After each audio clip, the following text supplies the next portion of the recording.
నమస్కారం డిఆర్టీవీ న్యూస్ కి స్వాగతం. హెడ్లైన్ చూద్దాం.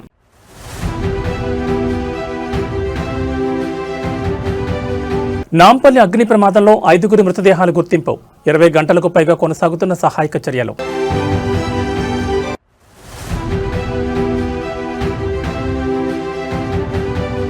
ఏపీ అసెంబ్లీ బడ్జెట్ సమావేశాలకు ముహూర్తం ఖరారు. ఫిబ్రవరి 14న శాసనసభలో రాష్ట్ర వార్షిక బడ్జెట్ ప్రవేశపెట్టనున్న ప్రభుత్వం.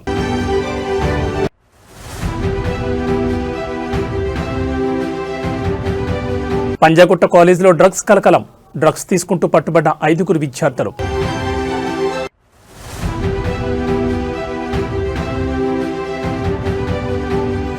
బంగ్లాదేశ్లో కొనసాగుతున్న మతోన్మాదం. హిందూ యువకుడు సజీవ దహనం.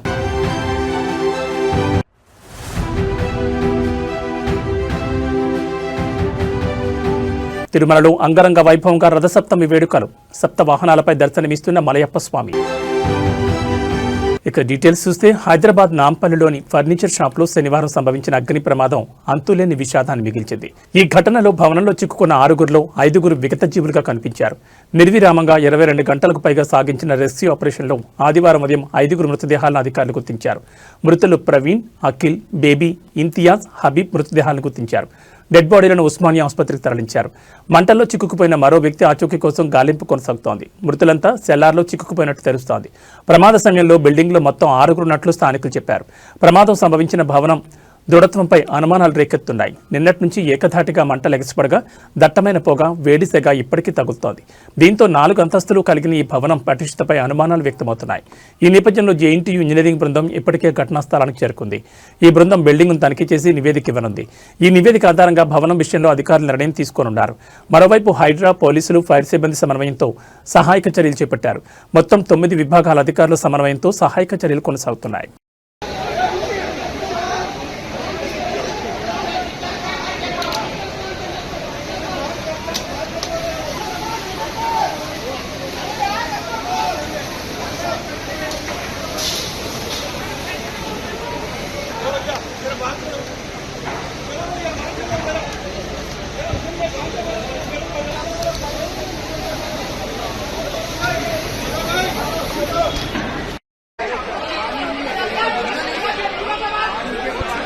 मार बोले लाल ठीक है बाद में फर्क करोगे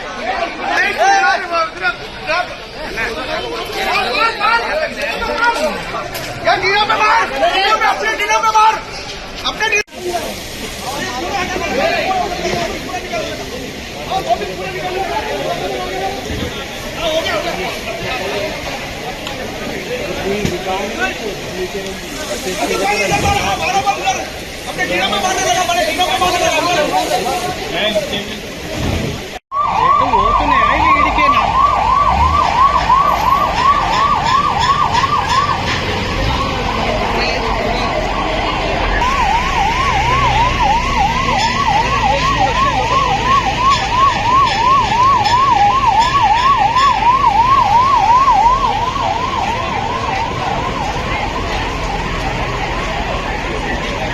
ఆంధ్రప్రదేశ్ శాసనసభ బడ్జెట్ సమావేశాల ముహూర్తం ఫిక్స్ అయింది. ఫిబ్రవరి 14వ తేదీన రాష్ట్ర వార్షిక బడ్జెట్ను అసెంబ్లీలో ప్రవేశపెట్టేందుకు ప్రభుత్వం ముమ్మరంగా కసరత్తు చేస్తోంది.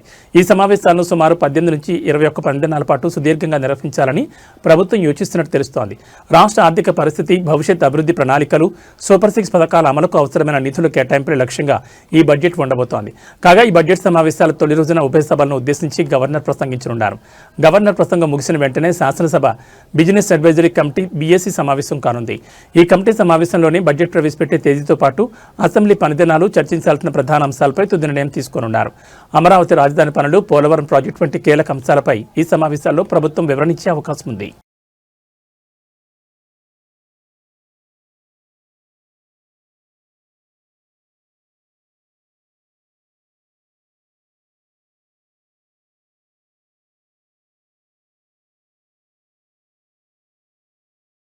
నకిలీ మద్యం కేసులో మాజీ మంత్రి జోగి రమేష్, ఆయన సోదరుడు రాము గత కొంతకాలంగా అండర్ ట్రయల్ ఖైదీలుగా జైల్లో ఉన్నారు.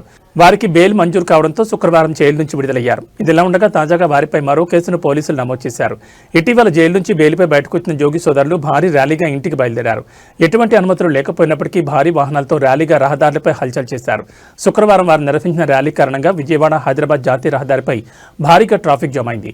అంతేకాకుండా ర్యాలీలో టపాసులను కాల్చడం వల్ల ఇతర ప్రయాణికులు స్థానికులు ఇబ్బందులు పడ్డారు. అంతేకాకుండా వైసీపీ కార్యకర్తలు డీజే పెట్టేందుకు ప్రయత్నించారు. వారిని నియంత్రించే ప్రయత్నం చేసినప్పటికీ సాధ్యపడలేదని పోలీసులు పేర్కొంటున్నారు. ఈ విషయమై కానిస్టేబుల్ ఇబ్రహీంపట్నం పోలీసులకు ఫిర్యాదు చేశారు. కానిస్టేబుల్ ఫిర్యాదు మేరకు జోగి సోదరులపై బిఎన్ఎస్ 126(2) 292 రెడ్ విత్ 19(2) సెక్షన్ల కింద కేసు నమోదు చేసి దర్యాప్తు చేస్తున్నారు.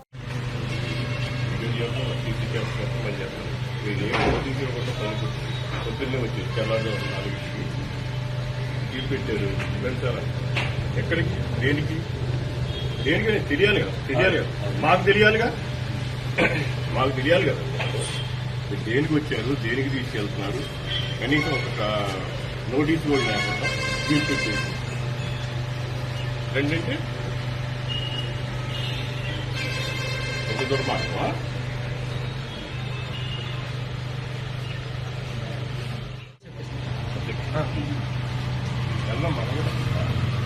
నోటీసులు ఇచ్చారు, నోటీస్ ఇచ్చారు, లోపల తీసుకెళ్ళారు, లోపలికి వెళ్ళి నోటీస్ ఇచ్చారు, డిఎస్పీ గారు ఇచ్చారు.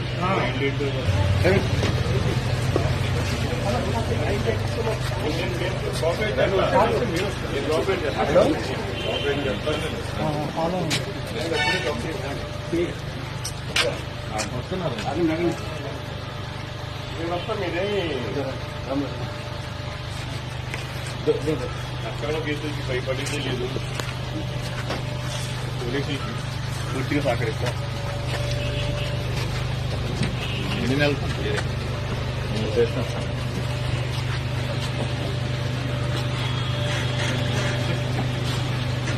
ఎస్ఐ గారు అంటే సార్ రండి సార్, మీరు రండి, ఏం అవసరం లేదు, రండి రండి. మీరు ఏంటండి బాబు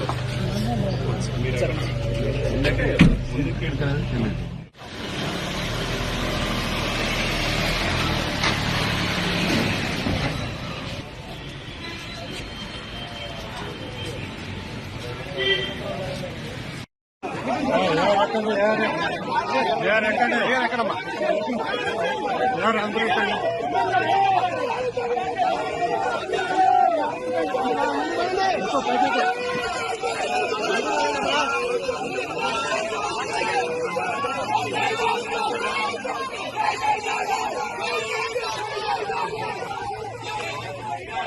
శ్రీకాకుళం జిల్లాలోని ప్రసిద్ధ పుణ్యక్షేత్రం అరసవెల్లిలో రథసప్తమి వేడుకలు అత్యంత వైభవంగా జరుగుతున్నాయి. సూర్య జయంతిని పురస్కరించుకుని శనివారం అర్ధరాత్రి దాటిన తర్వాత ఆలయ ప్రధాన అర్చకులు వేద మంత్రోచ్చారణలు, మంగళ వాయిద్యాల నడుమ స్వామివారికి మహాక్షీరాభిషేకాన్ని కన్నుల పండుగ నిర్వహించారు. ఈ సందర్భంగా రాష్ట్ర ప్రభుత్వం తరపున పట్టువస్త్రాలను రాష్ట్ర వ్యవసాయ శాఖ మంత్రి కింజరపు అచ్చెన్నాయుడు తన కుటుంబ సభ్యులతో కలిసి స్వామివారికి సమర్పించారు. అనంతరం ఆయన ప్రత్యేక పూజలు నిర్వహించి మొక్కులు తీర్చుకున్నారు. ఈ ఆధ్యాత్మిక వేడుకలో కేంద్ర పౌర విమానయాన శాఖ మంత్రి కింజరపు రామ్మోహన్ రెడ్డి దంపతులు కూడా పాల్గొని స్వామివారిని దర్శించుకున్నారు. రథసప్తం పురస్కరించుకుని భక్తులకు కల్పించిన ఏర్పాట్లు, దర్శన సౌకర్యాలను వారు పరిశీలించారు. ఈ కార్యక్రమంలో జిల్లా ఇన్ఛార్జ్ మంత్రి కొండపల్లి శ్రీనివాసరావు దంపతులు, రాష్ట్ర హోంమంత్రి వంగల్పూడి అనిత, ఎంపీలు కలిసెట్టి అప్పలనాయుడు, ఎమ్మెల్సీ వరదు కళ్యాణి తదితర ప్రముఖులు హాజరై ఆదిత్యుడి నిజరూప దర్శనం చేసుకున్నారు. ప్రముఖుల రాకతో ఆలయ పరిసరాల్లో సందడి నెలకొంది. పాలనా యంత్రాంగం తరపున జిల్లా కలెక్టర్ స్వప్నిల్ దినకర్ పుణ్కర్, అనకాపల్లి జిల్లా collector Vijayakrishnan, joint collector Farman Ahmed Khan భక్తుల రద్దీని పర్యవేక్షించారు. అలాగే ఎమ్మెల్యేలు గోండు శంకర్, గురజాల జగన్మోహన్, మార్క్ఫెడ్ చైర్మన్ కర్రోతు బంగారాజు తదితరులు వేడుకల్లో భాగస్వాములయ్యారు. ఓవైపు సూర్య జయంతి, మరోవైపు ఆదివారం సెలవుదినం కావడంతో దేశం నలుమూల నుంచి భక్తులు అరసవెల్లికి పోటెత్తారు. రాత్రి 9 గంటల నుంచే క్యూ లైన్లు భక్తులతో కిటకిటలాడాయి. భక్తులందరికీ ఆదిత్యుని కృపాకటాక్షాలు కలగాలని మంత్రులు ఈ సందర్భంగా ఆకాంక్షించారు.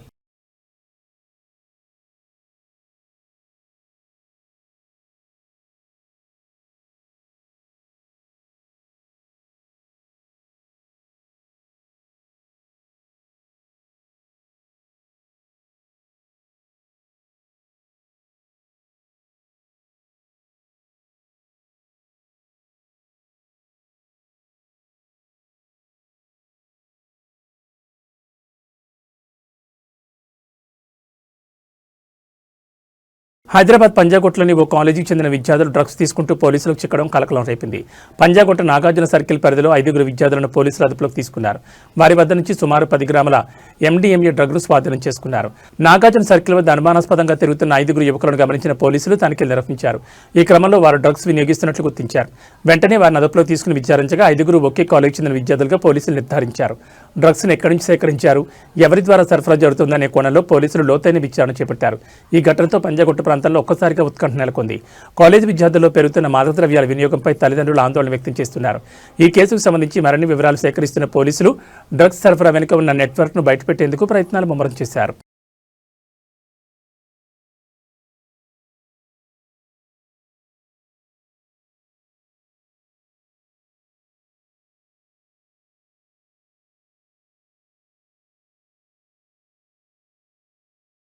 మేడ్చల్ జిల్లా అల్వాల్లో అర్ధరాత్రి పెను ప్రమాదం తప్పింది. HMT కాలనీలోని ఒక ప్రైవేట్ హాస్టల్లో భారీ అగ్ని ప్రమాదం సంభవించింది. మంజీరా నగర్ హైటెన్షన్ రోడ్లో ఉన్న 9 ఎడ్యుకేషన్ హాస్టల్లో ఈ ఘటన చోటు చేసుకుంది. అర్ధరాత్రి 3 గంటల సమయంలో ఒక్కసారిగా ఏసీలు పేలిపోవడంతో మంటలు చెలరేగాయి. 4వ అంతస్తులో మొదలైన అగ్ని ప్రమాదం క్షణాల్లో 5వ అంతస్తుకు వ్యాపించింది. ఈ సమయంలో హాస్టల్లో సుమారు 120 మంది విద్యార్థులు నిద్రిస్తున్నారు. 5వ అంతస్తులోని గదిలో ఉన్న 20 మంది విద్యార్థులు 6 పొగ కారణంగా తీవ్ర అస్వస్థతకు గురయ్యారు. బిల్డింగ్ మొత్తం గ్లాస్తో నిర్మించుండడంతో పొగ బయటకు వెళ్లే దారిలేక విద్యార్థులు ఊపిరాడక గదిలోనే పడిపోయారు. సమాచారం అందిన వెంటనే పోలీసులు, ఫైర్ సిబ్బంది రంగంలోకి దిగారు. 4 అంబులెన్స్లు, ఒక ఫైర్ ఇంజిన్ సహాయంతో సహాయక చర్యలు చేపట్టారు. అపస్మారక స్థితిలో ఉన్న 6 ఫస్ట్ ఇయర్ విద్యార్థులను పోలీసులు తక్షణమే దగ్గరలోనే ఆసుపత్రికి తరలించారు.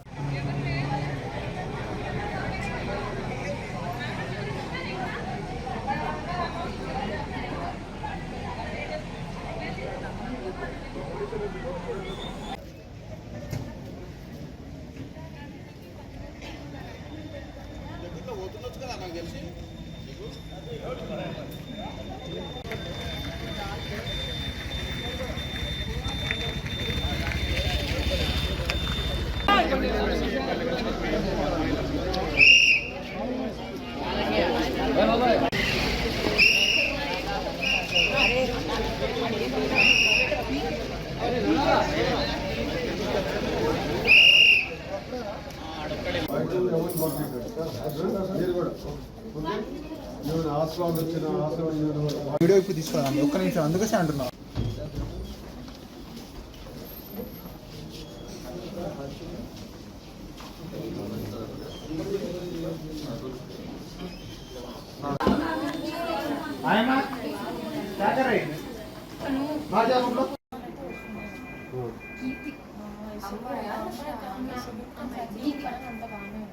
మేబీ అక్కడ ఎక్కువ తీసుకోవడం వల్ల అట్లా సపరేట్ అవుతుంది.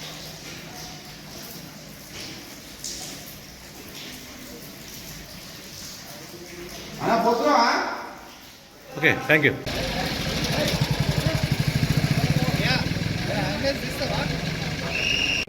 ఏం కాలే కదా, ఏమో తెలియదు, అనిపిస్తుంది.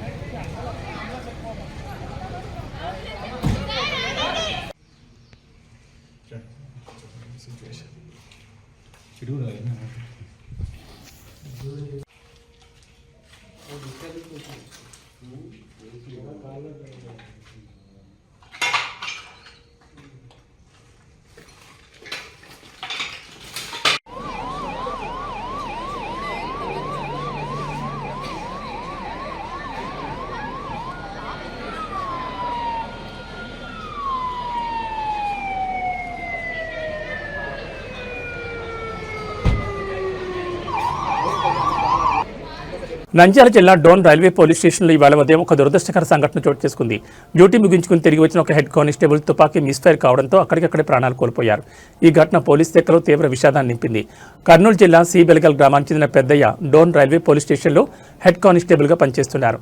శనివారం రాత్రి హుబ్లీ నుంచి విజయవాడ వెళ్లే రైల్లో భద్రతా డ్యూటీ ముగించుకుని ఆదివారం ఉదయం డోన్ స్టేషన్కు చేరుకున్నారు. డ్యూటీ ముగిసిన తర్వాత తన వద్ద ఉన్న సర్వీస్ రివాల్వర్ను స్టేషన్లో అప్పగించే క్రమంలో ప్రమాదవశాత్తు అది మిస్ఫైర్ అయింది. ప్రమాదంలో బుల్లెట్ నేరుగా పెద్దయ్య శరీరంలోకి దూసుకుపోవడంతో ఆయన తీవ్ర రక్తస్రావమై అక్కడికక్కడే మరణించారు. సమాచారం అందుకున్న రైల్వే పోలీసు ఉన్నతాధికారులు సంఘటనా స్థలానికి చేరుకుని వివరాలు సేకరించారు. మృతదేహాన్ని పోస్టుమార్టం నిమిత్తం స్థానిక ప్రభుత్వ ఆసుపత్రికి తరలించారు. ఈ ఘటనపై రైల్వే పోలీసులు కేసు నమోదు చేసి దర్యాప్తు చేస్తున్నారు. మృతుడు పెద్దయ్యకు భార్య, పిల్లలు ఉన్నారు. ఆయన మరణ వార్త విన్న కుటుంబ సభ్యులు కన్నీరు మున్నీరవుతున్నారు.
బంగ్లాదేశ్లో మరో దారుణ సంఘటన చోటు చేసుకుంది. ఓ గ్యారేజ్లో నిద్రిస్తున్న హిందూ యువకుడిని సజీవ దహనం చేశారు. ఈ ఘటన నార్సింగ్ ప్రాంతంలో జరిగింది. శుక్రవారం రాత్రి ఓ గ్యారేజ్పై అల్లరి మొక్కలు దాడి చేశారు. షట్టర్ మూసివేసి పెట్రోల్ పోసి నిప్పంటించారు. ఆ సమయంలో గ్యారేజ్లో నిద్రిస్తున్న చెంచల్ భౌమిక్ అనే యువకుడు సజీవ దహనమయ్యాడు. చెంచల్ చనిపోయాడు నిర్ధారించుకున్న తర్వాత అల్లరి మొక్క అక్కడి నుంచి వెళ్లిపోయినట్లు ప్రత్యక్ష సాక్షులు తెలిపారు. మృతుడికి తల్లి, 2 సోదరులు ఉన్నట్లు సమాచారం. వీరిలో ఒకరు దివ్యాంగుడు. చెంచల్ తండ్రి చాలా కాలం క్రితం చనిపోయారు. ప్రస్తుతం చెంచల్ సంపాదనపైనే కుటుంబం మొత్తం ఆధారపడి ఉంది. అల్లరి మొక్క పథకం ప్రకారమే చెంచల్ని బంధించి హత్య చేశారని గ్యారేజ్ యజమాని తెలిపాడు. సంపాదించే పెద్ద దిక్కును కోల్పోయామంటూ కుటుంబ సభ్యులు కన్నీరు మున్నీరవుతున్నారు. ఈ ఘటనపై బంగ్లాలోని హిందూ సంఘాలు ఆగ్రహం వ్యక్తం చేస్తున్నాయి.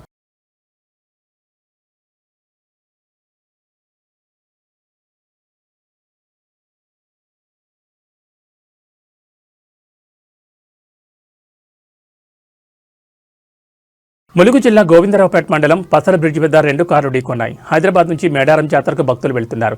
ఈ క్రమంలో బ్రిడ్జి మీద ఒక్కసారిగా ఒక కారును మరో కారు ఢీకొట్టింది. మేడారం వైపుగా వెళ్తున్న మంత్రి సీతక్క గమనించి కాన్వాయ్ ఆపి క్షతగాత్రులను పరామర్శించారు. వారిని సురక్షితంగా వారి స్వస్థలాలకు వెళ్లి ఏర్పాటు చేయాలని పోలీసులకు సూచించారు.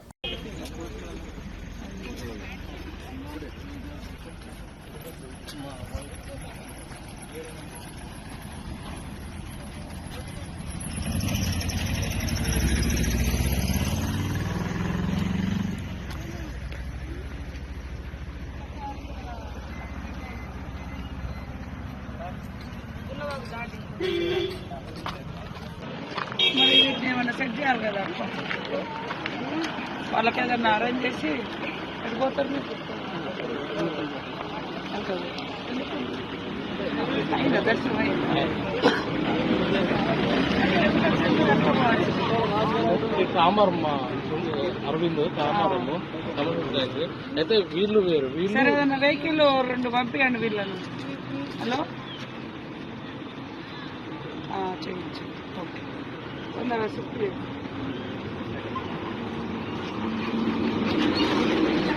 తిరుమలలో రథసప్తమి వేడుకలు అంగరంగ వైభవంగా నిర్వహిస్తున్నారు. తెల్లవారుజాము నుంచే మలయప్ప స్వామివారి ఊరేగింపును ప్రారంభించారు. వేలాదిగా తరలివస్తున్న భక్తజనుల మధ్య స్వామివారు రాజసంగా ఊరేగుతున్నారు. ఉదయం నుంచి సాయంత్రం వరకు జరగనున్న ఊరేగింపులో భాగంగా 7 విభిన్న వాహనాలపై స్వామివారు తిరుమాడ వీధుల్లో భక్తులను అనుగ్రహిస్తారు. రథసప్తం వేడుకల నేపథ్యంలో ఆలయ మహాద్వారం నుంచి స్వామివారి సన్నిధి వరకు నానావిధ పుష్పపత్రాలతో అలంకరణ చేశారు. అందుకు సుమారు 10 టన్నుల పువ్వులను వినియోగించినట్లు టీటీడీ అధికారులు తెలిపారు. అంతేకాకుండా తిరువీధుల్లో ఊరేగింపులకు సంబంధించి అన్ని ఏర్పాట్లను చేసినట్లు పేర్కొన్నారు. తెల్లవారుజామున 5:30 గంటలకు మలయప్ప స్వామివారు ఆలయం నుంచి వాహన మండపానికి చేరుకున్నారని, అక్కడ విశేష సమర్పణ అనంతరం సూర్యోదయానికి ముందే సర్కారు హారతితో వాహన సేవ ప్రారంభమైందని వెల్లడించారు. ఉప బ్రహ్మోత్సవాలుగా పిలిచే ఈ వేడుకల్లో భాగంగా ఒకే రోజు వ్యవధిలో 7 ప్రధాన వాహనాలపై ఊరేగుతారని అధికారులు వివరించారు. సూర్యప్రభ వాహన సేవతో మొదలై రాత్రి చంద్రప్రభ వాహన సేవతో వాహన సేవలు ముగుస్తాయని అధికారులు తెలిపారు.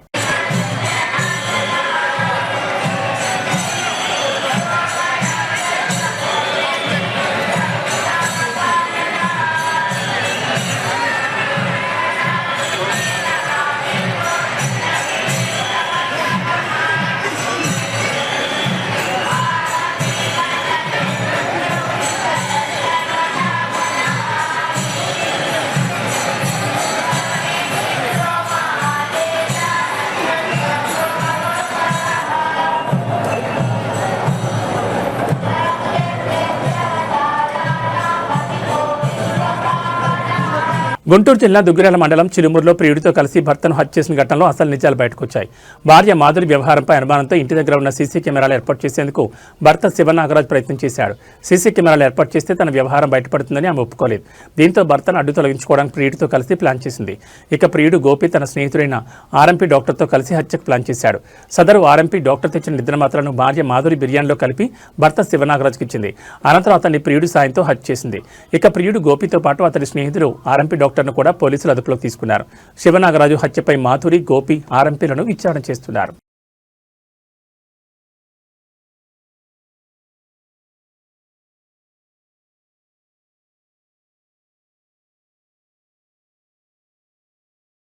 ఈ బులెటిన్ విశేషాలు మరో బులెటిన్లో మళ్ళీ కలుసుకుందాం. నమస్కారం.